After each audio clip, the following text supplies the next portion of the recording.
the most beautiful farewell in history.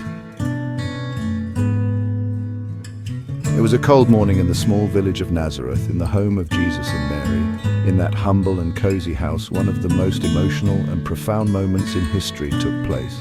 This is the recreation of the farewell between Mary and her beloved son, Jesus, as he prepared to leave home, thus beginning his public ministry with the retreat to the desert for 40 days. Here are the events in Mary's words.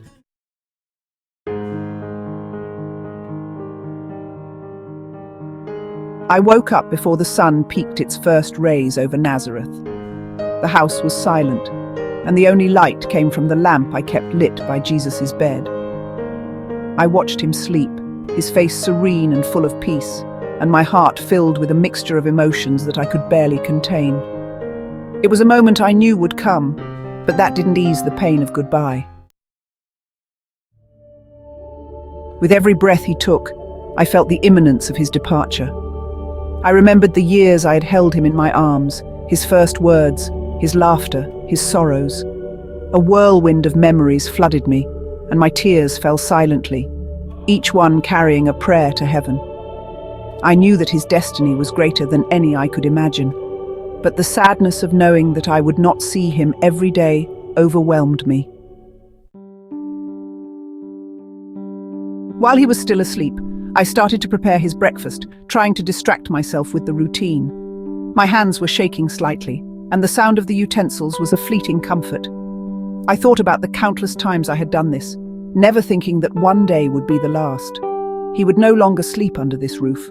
I would not be able to kiss him goodnight, nor prepare his favorite food. Every little detail of everyday life acquired a weight that I had never felt before. When I heard the bed creak as he got up, my heart skipped a beat. Jesus, with his eyes full of kindness and determination, greeted me with a smile. His serenity gave me strength, although inside me, the melancholy continued to grow. We sat down at the table, and as we ate in silence, our hearts communicated in a language that only a mother and her son can understand. The time came for him to leave. At the door, I hugged him with all my strength, wishing that moment would last forever. My tears could not be contained, and he, with his infinite compassion, held me and whispered words of comfort. "Mother, your love has always strengthened me. I will carry your blessing with me wherever I go." And I answered him, "Yes, my beloved son, I know that you will be with me always, but my heart does not stop hurting. You are my child, flesh of my flesh and blood of my blood. You are mine and I am yours.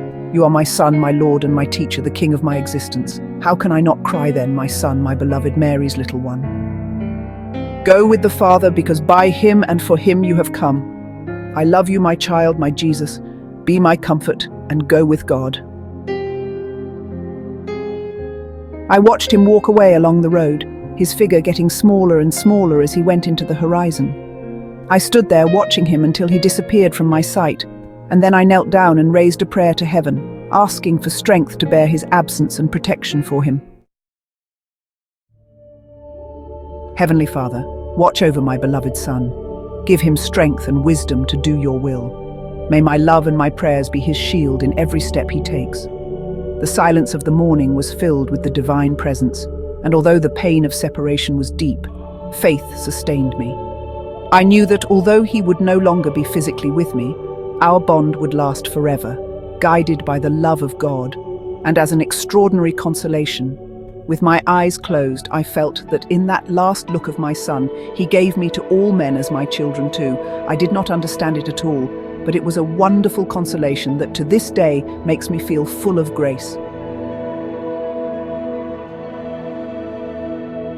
This was the Bell Tower of the Vivendi. Give us a like, subscribe to our channel and share it. God bless you, beloved warriors in the Lord.